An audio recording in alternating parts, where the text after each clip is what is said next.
Guess whose husband went to the grocery store, so I'm home alone.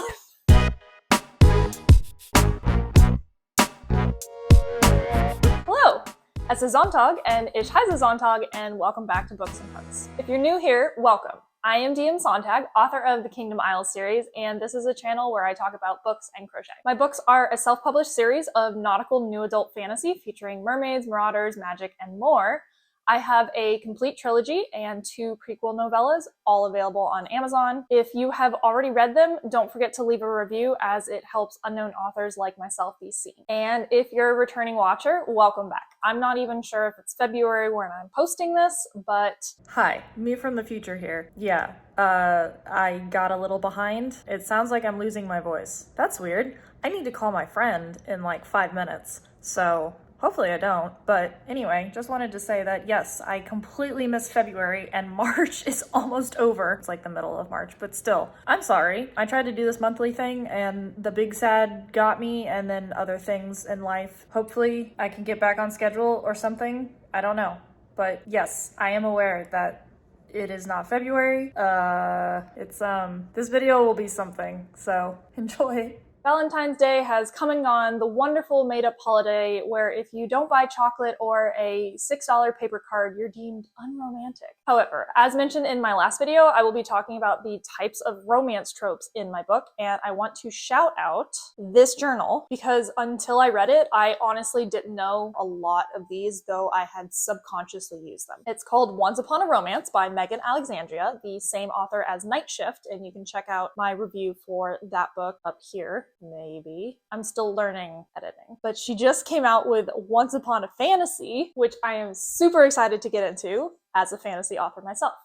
So this journal is mainly the 11 steps to writing a romance, and that's the meet cute to the dark moment, all throughout the happily ever after. She explains each step and uses examples like in Pride and Prejudice, the meet cute is when this happens, when Darcy and Elizabeth meet each other. And then gives you blank pages so you can write the steps for your own novel. In the back, there are the romance tropes like enemies to lovers, which I knew is what I was writing. But what I didn't know I was writing is the sunshine grump, so that's one of them. And side note, what I was also subconsciously writing was Maylie and Farron, similar to Evie and Rick from The Mummy, the 1999 version. British, book smart, prim and proper girl, American street, rough and tough guy. Sound familiar?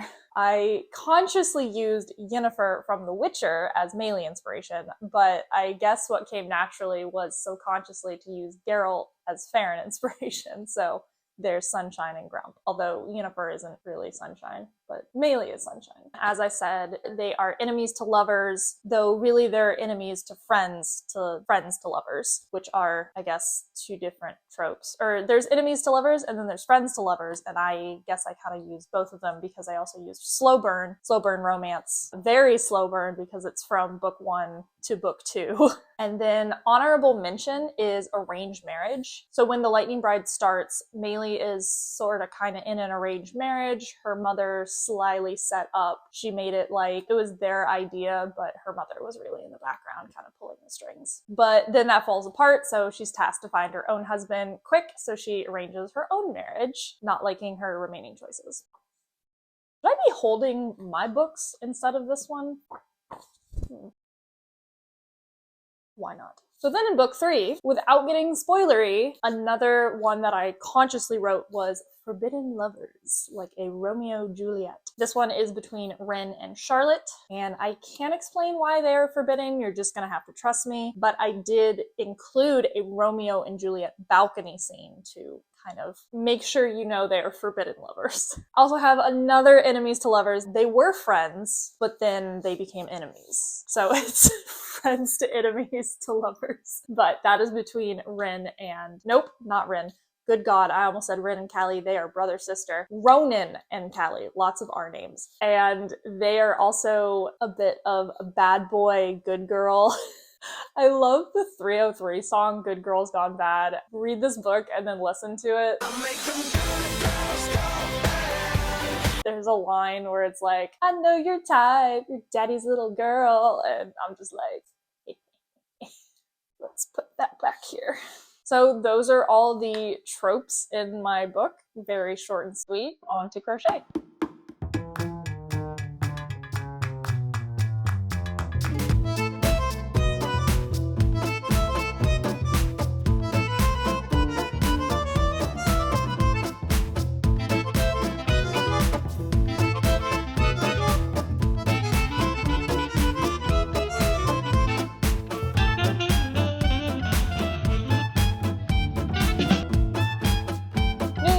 Format! Yay! Since I will be posting monthly, the hooks portion of these videos will all be what I finished in the previous month. And now that I'm behind, I have to do 2 months next time. So these are all the crochet projects that I finished in January. So what I have been working on is book squares, granny squares for each book that I read, but I'm not going to show you them. I'm sorry. You'll have to wait a full year until I reveal the entire finished project. I'm not sure if I'm going to make a blanket. If I have that many books to read last year, as I said, I only read 10. I read 10. I'm up to 10 finished books right now. I counted the squares. So I was going to make a bag, but if I read more, then maybe it will turn into a blanket. Maybe I'll do a scarf. But a lap blanket would be cool to read books while I have the blanket. So anyway, I finished 5 books in January, and I just realized I finished 5 more in February, but this video is not about what I finished in February. But if I finish 5 each month, what's 5 times 12? 60?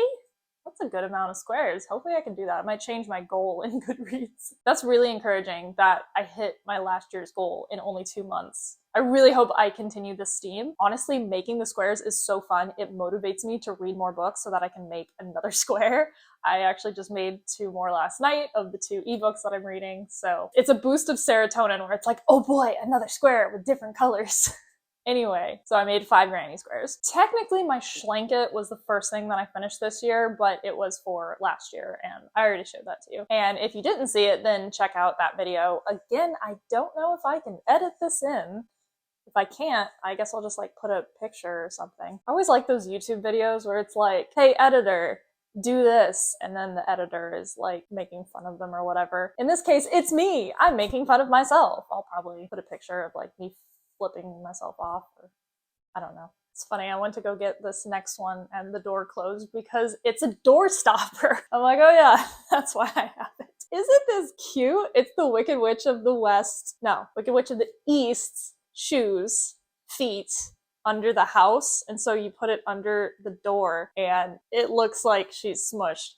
And then because I've got like the Hogwarts theme, I tried to do like a little Hogwarts letter, but my dumb ass put like little marbles in here, so I shouldn't have done that. So it kind of flops on the other side, but you don't see the other side because it props the door open with the shoes. But anyway, that's the next thing I made. This was the second door stopper I made because the first one I will show up here. That's a bulldog for my husband because he's a Georgia fan. When he had this room, like I said, the closet door does not stay open, and he wanted to keep it open for his man cave, have like a little office in there. Then when I got this room, I also wanted to keep the closet door open because that's where I keep all my yarn. I didn't want to keep opening and closing the closet. I just wanted to walk in, and also I kind of put my squishmallows in there to make like a little nest if I want to read there. I have kind of sat there a couple times. I actually took a meeting in there because it was loud when we were getting something done. Gutters.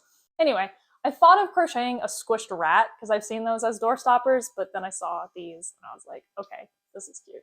I might make the squished rat for our bedroom door because that door also doesn't stay open. Then to continue things that the house needed and I could make, I made 2 baskets for my closet. We don't have a dresser yet for the bedroom. Actually, we don't even have any furniture for the bedroom, besides a nightstand, which makes it really cozy. But instead of buying baskets for the same price on Amazon or at home, I wanted to make them. To be honest, it was a little bit of a headache. I should have just bought the baskets. The white and brown yarns are size 6 bulky, but just like 2 bodies are not the same, the brown yarn was slightly smaller than the white yarn. I wanted the brown to be on the bottom and then the white to be on the top, just 2 colors, not the strip that you see. But because the brown was thinner, it wasn't supporting the weight of the white, so I switched it, and then when the white ran out of that skein, I added the brown, and to make the brown thicker, I added a strand.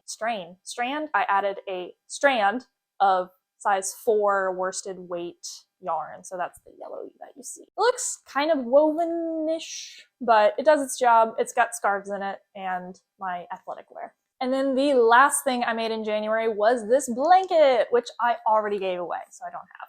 No, it's not a baby blanket this time. This time it is for cancer patients when they're getting treatment. I'm a little familiar with this because my grandfather had colon cancer and he would play gin rummy with my grandmother while he was going through chemo. So hospitals are freezing, so this will definitely be used as a lap blanket. I have a second blanket hanging in my laundry room that I didn't bring to Crochet Club. I will show you that blanket in February's wrap up. So my artist vision was not Pink Floyd Dark Side of the Moon, though it kind of looks like that. It was supposed to be a scrap yarn blanket, because I had so much brown left over from the Schlanket and so much green left over from all the succulents. So I wanted it to be like earth meets the grass, and then I just threw in like sky to the sun to space. The white dots are supposed to be stars on the black background. And let me tell you, I hate the bobble stitch. It took forever, so no more bobble borders for me. This was my first corner to corner crochet, which is what it's called. Corner to corner blanket. C2C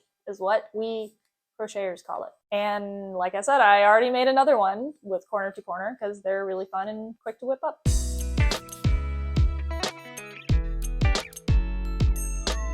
I think I also finished my husband's sweater in January. No, I did not finish it in January, but I wanted to show it here because in the month of love and the made of Valentine's Day holiday, I lovingly made my husband the sweater, and when he walked out in it, it was so cool to see him wearing it. I made it too big. It's too big on him. Maybe it'll shrink in the wash. I'm laughing because when he saw it for the first time, or maybe when he put it on, because I had him try it on so many times. He was like, I look like that character from Yo Gabba Gabba. I don't even know that character's name. I don't even know how he actually didn't even know it was from Yo Gabba Gabba. He's just like, I look like that green puppet. And then we looked it up. Oh yeah, you kind of do. Whoopsie. I had all these greens left over from the succulents, so that's why I started the sweater. And then I ended up having to buy more green. And then Joanne said that they had the green in stock and they didn't. Wait, no, they said they had it in stock. I ordered in-store pickup and then they canceled my order saying they didn't have it. And then I went to Joanne and I saw tons of it because it was probably in the boxes that they didn't put in the shelves. Me and my crochet group have beef with Joanne. Also, they're like bankrupt, so they might be closing. Anyway, I also want to shout out my aunt and her granddaughter who I made these scarves for, these matching scarves, and her granddaughter just got it last night, so shout out to you. I'm not going to say your name to respect your privacy, but I'm so glad you like the scarf. And your Highland cow, which I had a blast making. Isn't he so cute? The scarves, one of them was corner to corner, and then one of them was the basket weave stitch, which I didn't realize was a yarn eater. That was my first time doing the basket weave stitch, and now that I know how to do it, I'm going to crochet a tissue box cover with that stitch. But yeah, the yarn is so soft. I'm very happy with them. I'm very happy with the cow. He's so cute, and more to come.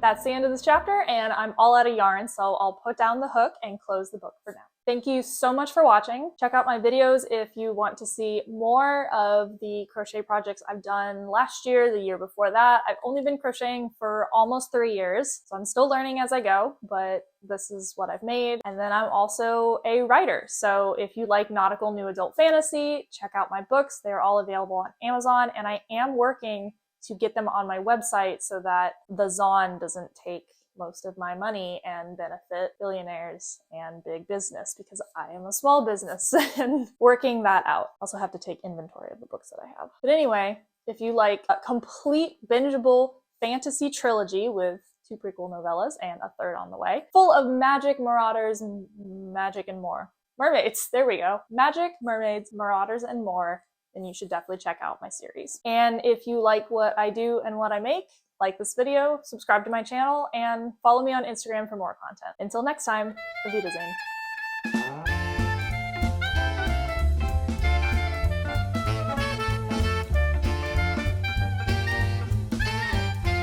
Perfect timing, because I think my husband just came home.